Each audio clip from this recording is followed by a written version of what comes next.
Olá, moçada. Vamos para mais uma videoaula do curso de Química Geral 2 da Universidade Federal de Pernambuco. Eu sou João Bosco Paraíso e vamos continuar no tema ligação química. Em vídeos passados nós falamos sobre ligações iônicas e utilizamos para tratá-la o modelo de cargas pontuais. Também falamos sobre ligações covalentes e utilizamos a teoria do orbital molecular para descrevê-la. Neste vídeo vamos apresentar uma representação para a ligação química desenvolvida por Lewis, que pode ser tanto útil para descrever ligações iônicas como covalentes. Primeiramente vamos descrever aqui uma linha do tempo entre o final do século XIX, mais precisamente entre 1897, quando ocorreu a descoberta do elétron, J. J. Thomson, e 1926, quando a equação de Schrödinger foi resolvida para o átomo de hidrogênio, e assim surgiu os conceitos de orbitais atômicos S, P, D e F. Além disso, vamos lembrar que, transcorrido 14 anos da descoberta do elétron, Rutherford propôs um modelo atômico onde o elétron estava numa órbita em torno do núcleo. Em 1913, Niels Bohr propõe a ideia de quantização dos níveis de energia associados ao elétron quando numa trajetória circular. E nesse entre 1913 e 1926, mais precisamente em 1916, Gilbert Newton Lewis propõe uma representação para descrever a ligação química utilizando os elétrons mais afastados do núcleo, chamados elétrons de valência. Bom, então vamos agora descrever em particular o modelo de Lewis. Lembrar que ele é um ponto de partida para a descrição da ligação química. É uma representação da estrutura dos elétrons de átomos, e o modelo de Lewis apresenta apenas os elétrons de valência descritos por pontos arrumados em torno do símbolo do átomo. Lembrando que elétrons de valência são os elétrons que estão presentes na última camada eletrônica. E os 4 primeiros elétrons são dispostos em torno dos 4 lados do símbolo do átomo, ou seja, à esquerda e à direita, acima e abaixo. E se o átomo tiver mais que 4 elétrons de valência, então os próximos são emparelhados com aqueles já existentes e descritos na representação. Então, dessa forma, apresentamos aqui ao lado a representação de Lewis para os átomos do hidrogênio ao neônio. No hidrogênio só tem um elétron, então é descrito apenas com um ponto. No caso do hélio, são 2 elétrons emparelhados na mesma orbital, então a gente representa por 2 pontos.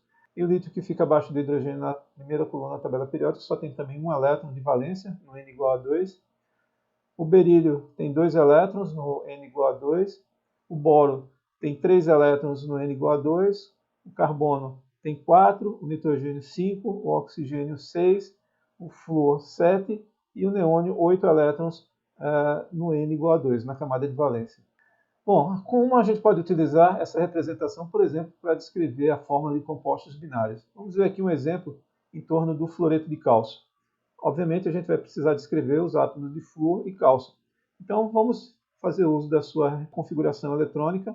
Lembrando que metais perdem todos os elétrons de valência. Portanto, o cálcio, que tem 20 prótons e, portanto, 20 elétrons, a sua configuração eletrônica é esta. Portanto, ele tem essencialmente até aqui, olha, a mesma configuração eletrônica do átomo de argônio, e na camada de valência ele tem 2 elétrons.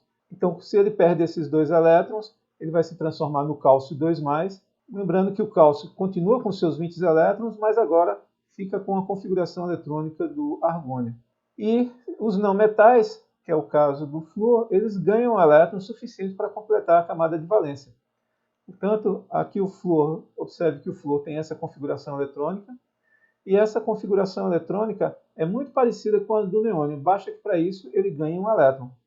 Então, quando ele ganha um elétron, ele vai ficar com também 8 elétrons na camada de valência. Portanto, o fluoreto fica com a configuração eletrônica do neônio.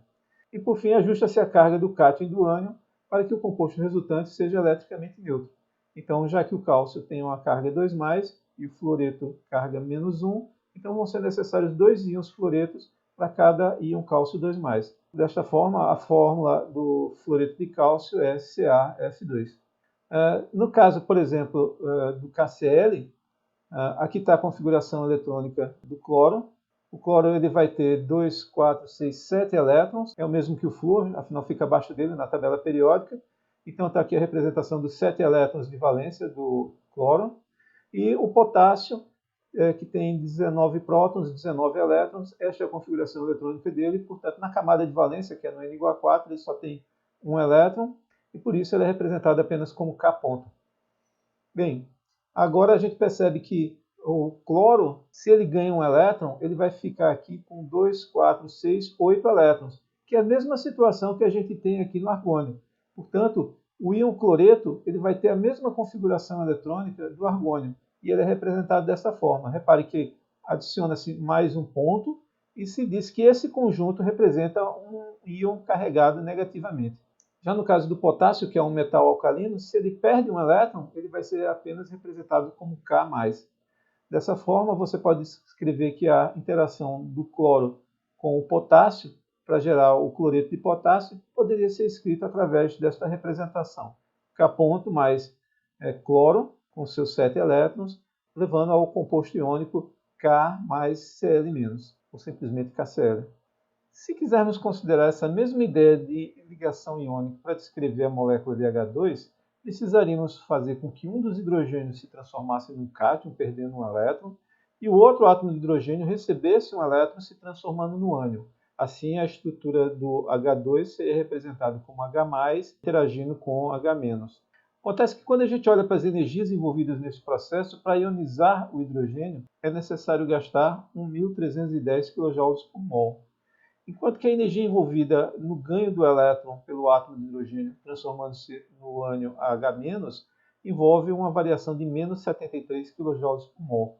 Portanto, para criar o íon H+, H-, seria necessário gastar 1.237 kJ por mol, o que indica que essa estrutura iônica não é a melhor da representação para a molécula de H2. Bom, se a gente considera que ionizar representa você afastar o elétron do núcleo no átomo de hidrogênio e colocá-lo numa posição muito distante, num R muito grande, então a gente poderia agora pensar, e se não fosse necessário arrancar completamente esse elétron? Se a gente pudesse colocar ele agora numa posição de forma que um elétron de um átomo pudesse interagir, além do seu núcleo original, também com o núcleo do átomo vizinho. E o mesmo verdadeiro para o elétron do outro átomo de hidrogênio. Bom, dessa forma, a gente diz que esses dois elétrons agora eles estariam sendo representados na notação de Lewis por uma estrutura muito simples como essa. Esses dois elétrons estariam agora fazendo parte da chamada ligação covalente. E esses dois elétrons indicam que o hidrogênio completou o seu dubleto pelo compartilhamento de um par de elétrons, o que indica a valência igual a 1 para o hidrogênio neste caso. Para o caso da molécula de F2, vamos considerar inicialmente que cada átomo de flúor tem 7 elétrons na camada de valência, portanto tem aqui em torno do símbolo do flúor 7 pontos. E quando dois átomos de flúor interagem, eles podem levar à formação da molécula de F2. E a gente vê aqui que em cada átomo de flúor, nessa molécula, existem 8 elétrons, que é a mesma configuração eletrônica da camada de valência do neônio. E isso é o que a gente chama da formação do octeto, ou a chamada regra do octeto de elétrons. Essa molécula pode ser representada de forma equivalente a esses elétrons que estão sendo compartilhados por um traço, que vai representar a ligação covalente simples, e os demais pares de elétrons que não formam ligações químicas, são chamados pares de elétrons isolados, são aqui apresentados explicitamente. Então, nesse caso, o flúor completa o octeto pelo compartilhamento de um par de elétrons, e a gente diz que também a valência desse caso também é 1. Assim, não metais compartilham elétrons até que cada um deles forme octetos ou dubletos, no caso de hidrogênio, de elétrons. Para a molécula de CH4, vamos representar inicialmente aqui a configuração eletrônica do carbono, com 4 elétrons, portanto, carbono com 4 pontos, e o hidrogênio apenas com o seu único elétron, H ponto. Na molécula de CH4, você vai ter, portanto, essa representação para o carbono e para cada um dos hidrogênios esta representação. Bem, nesse caso, a molécula de CH4 você pode organizar de forma que o hidrogênio complete o dubleto e o carbono forme um octeto, descrevendo a estrutura da molécula de CH4 desta forma. Portanto, agora, cada um desses pares de elétrons sendo representados por uma linha, essa é uma forma simples de representar a molécula de metano. E, novamente, aqui, cada ligação carbono-hidrogênio é composto por um par de elétrons, então é uma ligação covalente simples. Aqui o carbono completou o seu octeto pelo compartilhamento de 1, 2, 3, 4 pares de elétrons. Por isso a gente diz que a valência dele é 4. No caso da molécula de CO2, quando a gente faz a configuração eletrônica do carbono e do oxigênio, no oxigênio você vai ter 2 elétrons a mais na camada de valência, portanto você vai ter aqui 6 pontos em torno do oxigênio. Uma maneira de representar a molécula de CO2 é como apresentado aqui abaixo, e aqui observe que cada átomo de oxigênio possui 8 elétrons em torno dele, bem como o átomo de carbono também possui 8 elétrons. Portanto, na molécula de CO2, o átomo de carbono forma com o oxigênio 2 pares de elétrons. E isso é o que justifica chamarmos que essa ligação é uma ligação covalente dupla. Um parâmetro que pode ser útil para nos ajudar a montar a estrutura de uma molécula, como por exemplo do CH4, são suas energias de ionização. Observe que a energia de ionização do carbono é 1090 kJ por mol, enquanto que a energia de ionização do hidrogênio é maior, é 1310 kJ por mol. Então, já que o carbono ele vai formar 4 ligações, é razoável que ele tem que ter uma flexibilidade maior de compartilhar os elétrons que o hidrogênio. Desta forma, é razoável considerar que o carbono é um átomo central, enquanto que o hidrogênio seja um átomo terminal nessa estrutura. Quando a gente olha para a molécula de SO2, a energia de ionização do enxofre é 1.300 kJ por mol e do oxigênio é 1.310 kJ por mol. Dessa forma, a estrutura do SO2 é representada com o enxofre no centro da estrutura, enquanto que os oxigênios ficam como átomos terminais nesta molécula. Porém, exceções existem e devemos destacar aqui o caso do óxido nitroso, N2O, que é, na verdade, NNO e não NON. E também a água, que nós sabemos que é H2O e não HHO. Bem, a gente pode também usar a representação de Lewis para descrever moléculas poliatômicas. Então, veja no caso aqui dessa espécie SO4, a configuração eletrônica para o enxofre é apresentada aqui acima. Nós vemos que tem 2, 4, 6 elétrons, né? Ele está na mesma coluna do oxigênio, tem 6 elétrons na camada de valência. E o oxigênio já é conhecido nosso, está aqui a configuração eletrônica dele também com 6 elétrons. O do nitrogênio são 5 elétrons na camada de valência e o hidrogênio apenas 1 elétron. Então o enxofre poderia formar interações com 4 átomos de oxigênio, fazendo com que o enxofre teria 2, 4, 6, 8 elétrons, bem como os átomos de oxigênio que estão acima e abaixo dele, que tem 2, 4, 6, 8 elétrons, e o mesmo para esse que está abaixo. Porém, estes que estão à esquerda e à direita possuem apenas 2, 4, 6, 7 elétrons. E este aqui também. Então, repare que a maneira de estes átomos de oxigênio que estão aqui à esquerda e à direita completarem os seus octetos é se isso aqui se transformar num ânion, se ele receber 2 elétrons. Então, estão aqui representados pela cor azul, para destacar que são esses elétrons que estavam faltando. Portanto, esse sal aqui, o sulfato de amônio, pode ser representado na estrutura de Lewis por uma figura como esta apresentada abaixo. Vejamos agora uma outra molécula como o ácido cianídrico. Ele possui átomos de hidrogênio, carbono e nitrogênio. Suas configurações eletrônicas e a representação de Lewis é colocado aqui ao lado. Então cabe agora a tarefa de montar a estrutura dessa molécula utilizando esses elétrons de valência de forma a formar conjuntos de pares de elétrons. O número total de elétrons nessa molécula é 4 para o carbono, mais 5 para o nitrogênio e 1 do hidrogênio, vai fazendo um total de 10 elétrons de valência. Portanto, em termos de pares, teremos 5 pares de elétrons. Quando a gente olha para as informações das energias de ionização do hidrogênio, carbono e nitrogênio, vemos que o carbono tem a menor energia de ionização, 1090. O hidrogênio é maior, 1310, e do nitrogênio também maior, 1400. Portanto, baseado no que acabamos de aprender, o carbono vai ser um átomo central nessa estrutura, enquanto que o nitrogênio e o hidrogênio vão ser átomos terminais. Portanto, a ideia agora é como que nessa sequência, hidrogênio e nitrogênio nas extremidades e o carbono no centro, como distribuir esses 5 pares de elétrons. Naturalmente, vai precisar, no mínimo, de um par de elétrons entre cada par de átomos, entre o hidrogênio e o carbono, e também um par de elétrons, no mínimo, entre o carbono e o nitrogênio.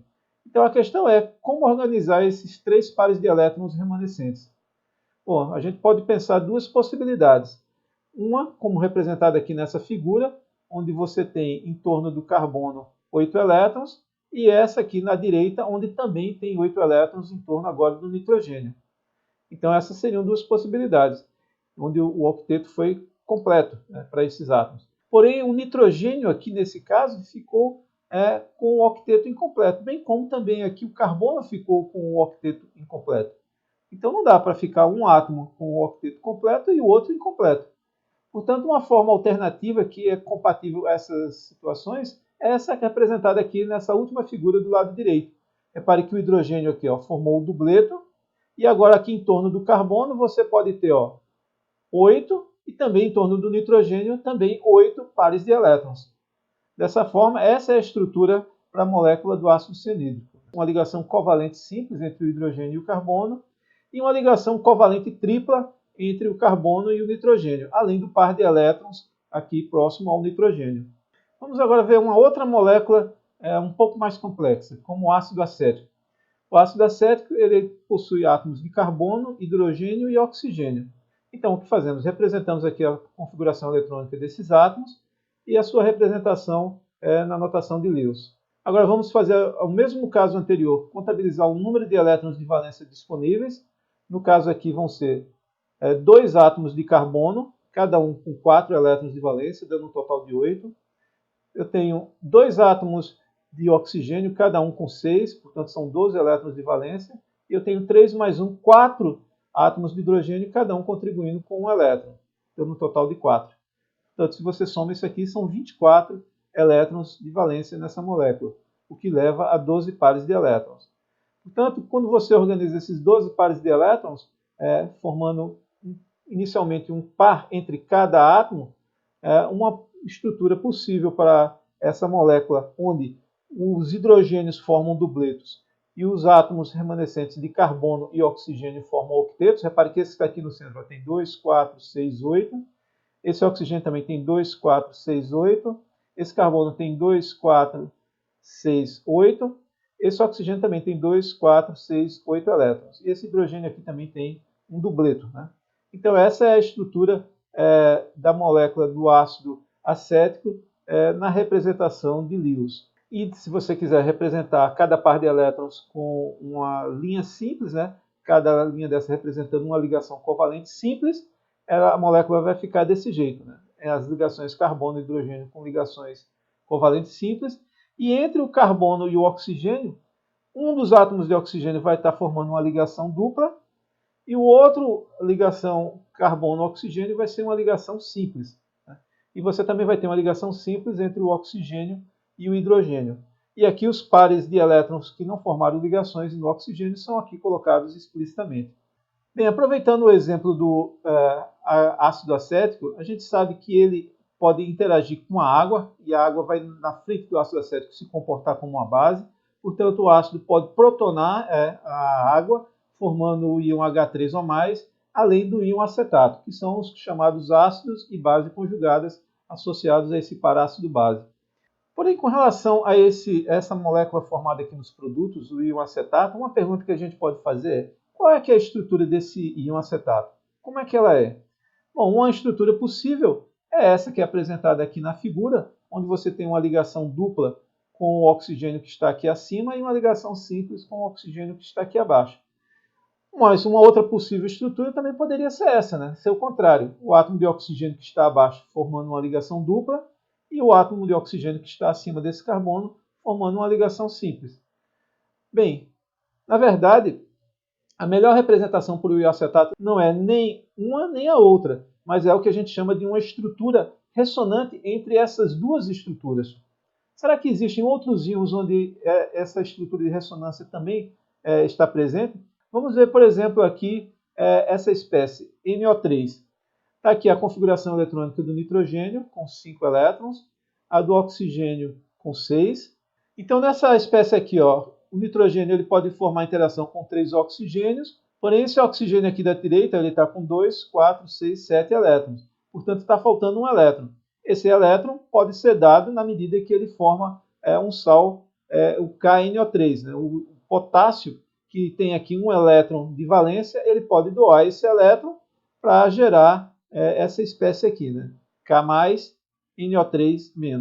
Repare que para esse íon NO3-, uma estrutura possível é como esta, que é apresentada nessa figura, ou seja, um nitrogênio e um oxigênio formando uma ligação dupla, e duas ligações simples entre o nitrogênio e o oxigênio, mas também poderia esse conjunto aqui também ser representado desta forma, né? O oxigênio que está à esquerda formando uma ligação dupla e os outros demais oxigênios formando ligações simples com o nitrogênio. E aí, numa terceira possibilidade, seria essa, o oxigênio que está à direita formando uma ligação dupla e os outros que estão acima e à esquerda formando ligações simples. Bem, sabendo que uma ligação nitrogênio dupla oxigênio tipicamente tem um valor em torno de 1,20 Angstrom, e uma ligação N simples O típica tem um valor próximo a 1,40 Angstroms, então deveria se observar no íon NO3- dois valores para comprimentos de ligação, um maior e outro menor. Mas na verdade o que se observa é que esse íon NO3- possui apenas um único valor de distância NO, que é em torno de 1,24 Angstroms, o que é compatível com a ideia de que, na verdade, o que você tem não é nenhuma dessas três, mas é uma estrutura ressonante entre essas três, com um único valor de comprimento de ligação, né? Uma ligação intermediária entre uma ligação dupla e uma ligação simples, mais próxima de uma ligação dupla. Agora, para o benzeno, que também é uma outra molécula onde esse fenômeno da ressonância é importante, vamos fazer o mesmo procedimento. Lembrar que cada hidrogênio tem um elétron para compartilhar e cada carbono tem 4. Então, fazendo aqui a conta, você vai ter um total de 30 elétrons de valência, portanto, 15 pares de elétrons.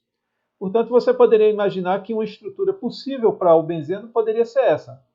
Repare que essa estrutura aqui, ó, começando por essa ligação aqui, ó, você tem 2, 4, 6, 8, 10, 12, 14, 16, 18, 20, 22, 24, 26, 28, 30 pares de elétrons. Então, se essa for a estrutura do benzeno, ela tendo essa ligação dupla, ela traz uma informação importante, porque nós sabemos que moléculas que possuem ligações duplas possuem uma reação característica, que é a reação de bromação. Você pega uma molécula de bromo, Br2, o bromo é característico por uma cor vermelha bem intensa. E na hora que você reage o bromo com o eteno, ele vai levar à formação de uma espécie aqui nova, que é característica justamente do 1,2 de bromoetano. Porém, quando você reage o benzeno com o bromo, curiosamente não se observa o produto benzeno bromado. Portanto, essa ausência de reação dá uma indicação de que você não tem ligações duplas bem definidas, como aqui no eteno, na molécula do benzeno. E uma maneira de você compatibilizar isso é propor que o benzeno, na verdade, é uma estrutura híbrida de ressonância entre duas estruturas equivalentes, onde a posição da dupla ligação está diferente em cada uma delas. Observe que aqui é uma ligação dupla, enquanto que na molécula ao lado, aqui é uma ligação simples. Aqui é uma ligação simples, na molécula ao lado é uma ligação dupla. Então, o que essas estruturas que representam as formas de ressonância do benzeno são as chamadas estruturas de Kekulé. Note que essas estruturas de ressonância não devem ser confundidas com alternância de ligação. Algumas pessoas equivocadamente imaginam que o que está acontecendo é que essa ligação dupla que está aqui, ela passa para o lado, e é o que teria nessa direita. Essa ligação dupla alterna-se para a nova posição, gerando essa que está aqui. Porém, não, isso é uma interpretação equivocada. O que nós temos aqui é, na verdade, uma única molécula, que observe, na verdade, que os valores dos comprimentos de ligação dela é algo que está entre uma ligação simples e uma ligação dupla. Não é nem 1,34 nem 1,54 Angstroms, mas vale 1,39. E todos eles têm o mesmo valor. Tem uma maneira interessante que as pessoas que fazem pesquisa na área de ensino da química utilizam-se para descrever estruturas ressonantes, é utilizar algo que muitas vezes os estudantes já conhecem, que é o conceito de uma fábula. E criaram uma fábula química para descrever a ressonância. Essa fábula conta a história da época das grandes navegações, por exemplo, em direção às Índias, onde viajantes europeus, navegantes europeus, conseguiram uma rota através próxima da costa da África em direção às Índias, né, onde eles obtinham mercadorias que eram comercializadas na Europa. Acontece que essa viagem próxima do continente africano fez os europeus pela primeira vez conhecer animais desconhecidos, animais que para eles eram animais exóticos, como por exemplo um rinoceronte. Agora imagine a situação, um navegante europeu retornando à Europa e contando para seus amigos que viu um animal como um rinoceronte. Como ele poderia fazer para descrever numa época que não existiam, por exemplo, fotografias? Então, uma maneira era utilizar do conhecimento de outros seres que o europeu conhecia, que já tinha ouvido falar, para poder ajudar para descrever como era o rinoceronte. E ele fazia isso dizendo, olha, pense que um rinoceronte é essencialmente um dragão, aquele animal grande, com um dorso, com a carapaça dura, rígida, e um outro animal que possui um chifre no meio da testa, que é um unicórnio. Então, usando essas interpretações de duas entidades que não existem, como um dragão e um unicórnio, você poderia dizer que algo que realmente existe como um rinoceronte seria um híbrido entre esses dois seres inexistentes. Então, não sei se vocês percebem que essa fábula nos ajuda a interpretar aquela ideia de ressonância nas moléculas. O benzeno, por exemplo, é uma molécula que de fato existe, mas ela pode ser pensada como sendo um híbrido de ressonância entre duas estruturas que não existem. Então, existe aqui uma equivalência de o benzeno é como se fosse o rinoceronte, algo que de fato existe, enquanto que as estruturas de Kekulé do benzeno seriam equivalentes aos seres míticos dragão e unicórnio, que não existem, mas nos ajudam a pensar o que representa o ser existente, que é o rinoceronte. Agora vamos tratar mais um exemplo, aqui o íon SO4 2-, para poder introduzirmos um novo conceito que vai nos ajudar a avaliar a estabilidade relativa das estruturas que constituem um híbrido de ressonância. No caso aqui, o íon SO4 2- pode apresentar três estruturas de ressonância, que são aqui colocadas na figura. Uma na qual o enxofre forma apenas ligações simples com o oxigênio. Aqui no meio, onde o enxofre pode formar três ligações simples e uma ligação dupla com o oxigênio. E essa outra aqui, na qual o enxofre pode formar duas ligações simples e duas ligações duplas com o oxigênio. Uma coisa que a gente pode se perguntar é, será que todas essas estruturas de ressonância vão ter a mesma contribuição para descrever o íon SO4 2-? Um parâmetro que vai poder nos ajudar a responder essa pergunta é a chamada carga formal, que na verdade é a carga formal atômica na molécula. E ela é a diferença entre o número de elétrons que existe na camada de valência de um átomo, menos as contribuições dos números de pares de elétrons que estão na forma de lone pairs, ou seja, pares isolados, mais um meio do número de elétrons que estão na forma compartilhada, né, chamadas electron share. Vamos ver aqui para o caso do íon SO4 2-, qual é que é o valor da carga formal de cada átomo. O oxigênio e o enxofre estão no mesmo grupo, tem 6 elétrons na camada de valência, e, portanto, o número total de elétrons que a gente vai ter para o íon SO4 2- são 4 oxigênios, vezes 6, 24, mais 6 do enxofre, 30, e mais 2 da carga do íon, são 32 elétrons de valência. Portanto, são 16 pares de elétrons a serem organizados na estrutura desse íon. As estruturas são aqui apresentadas e vamos chamá-las de A, B e C para fins de facilitar a referência de cada um desses átomos, em cada uma dessas estruturas. Vamos colocar aqui uma tabela onde a gente vai colocar aqui, para cada estrutura de Lewis, a gente vai identificar aqui para o átomo de enxofre da estrutura A, o átomo de enxofre da estrutura B e o átomo de enxofre da estrutura C, bem como esse tipo de oxigênio que forma ligação simples, ou esse tipo de oxigênio que forma ligação dupla. Nessa coluna aqui V, lembra que V é o número de elétrons da camada de valência do átomo isolado. Tanto o enxofre como o oxigênio acabamos de ver que tem 6, então aqui só vai aparecer número 6, 6, 6, 6. E aqui nessa coluna a gente vai ter a quantidade de pares de elétrons isolados, mais a metade do número de pares de elétrons que estão formando ligações, que estão compartilhados. Então, por exemplo, no caso do enxofre da estrutura A, que é a primeira linha, aqui vai ser 6. Esse enxofre aqui não tem nenhum par de elétrons isolados, então ele vai ser 0. Mas ele tem 2, 4, 6, 8 elétrons que estão sendo compartilhados. Então vai ser mais 8 sobre 2. Então, substituindo aqui, 8 sobre 2 é 4, 6 menos 4 vai dar mais 2. Então essa seria a carga formal desse átomo de enxofre.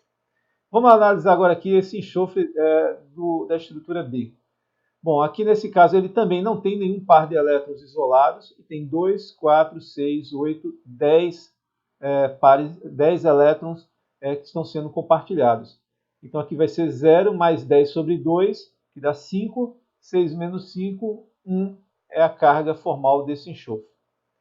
E, por fim, o último enxofre vai ser 0 aqui, né, no número de elétrons isolados, mais 2, 4, 6, 8, 10, 12. 12 sobre 2 dá 6, 6 menos 6, 0. 0 seria a carga desse enxofre aqui da estrutura C.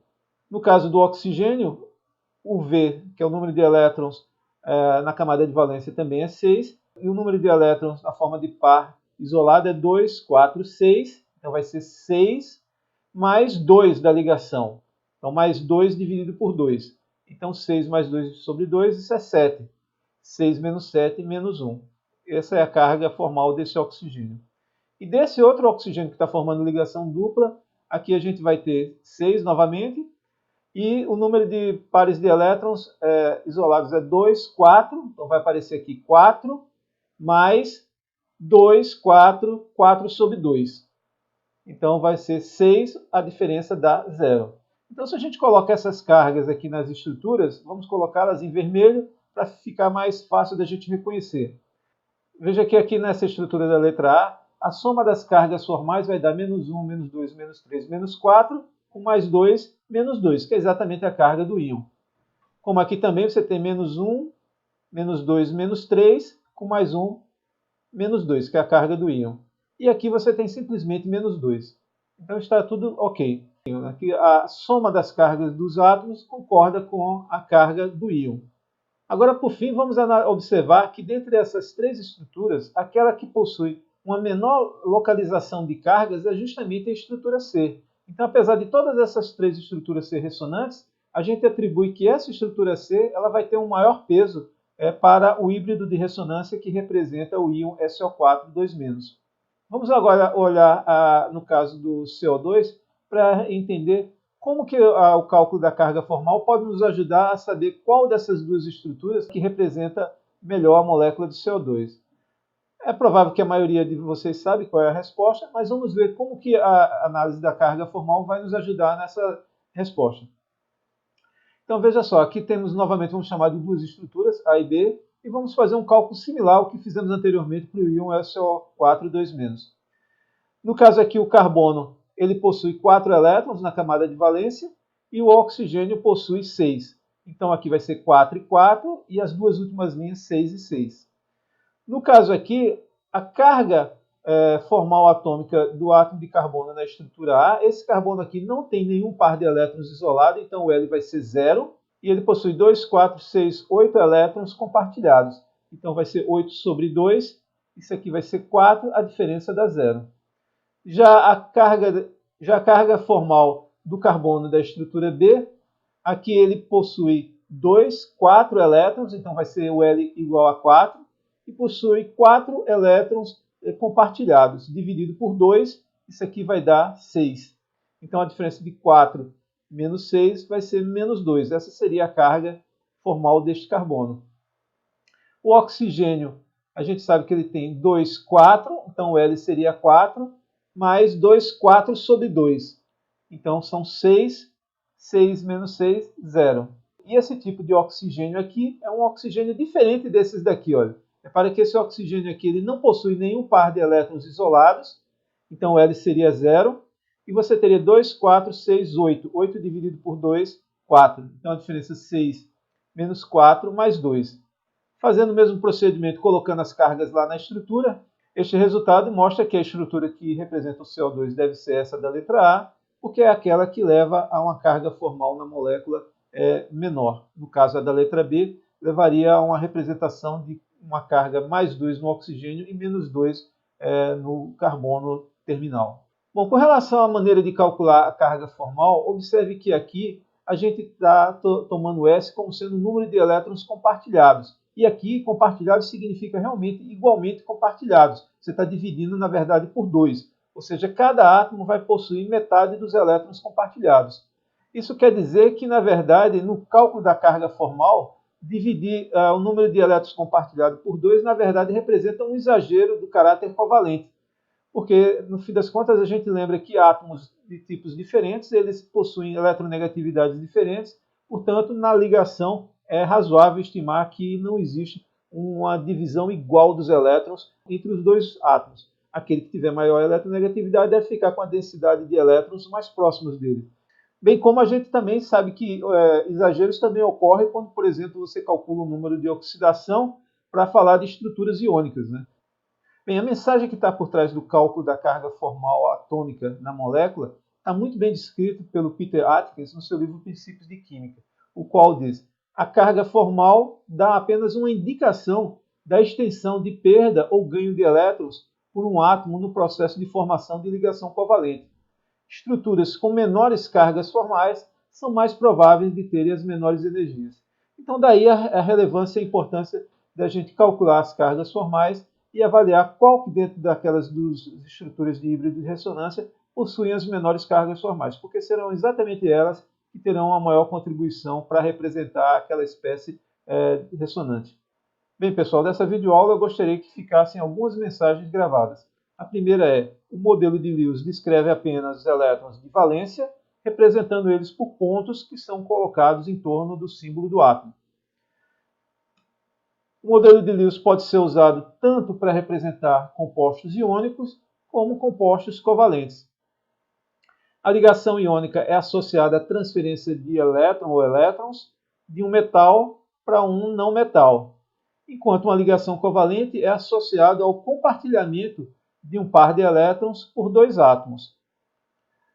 A carga formal atômica na molécula expressa a mudança na quantidade de elétrons de um átomo antes e após a formação da ligação química.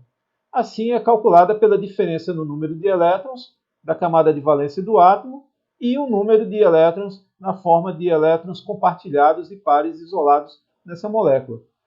No caso do cálculo da carga formal, é importante lembrar em que quando se divide o número de elétrons que estão formando ligações por 2, isso representa um exagero no cálculo da carga formal, porque você está dividindo igualmente entre átomos que podem eventualmente serem diferentes.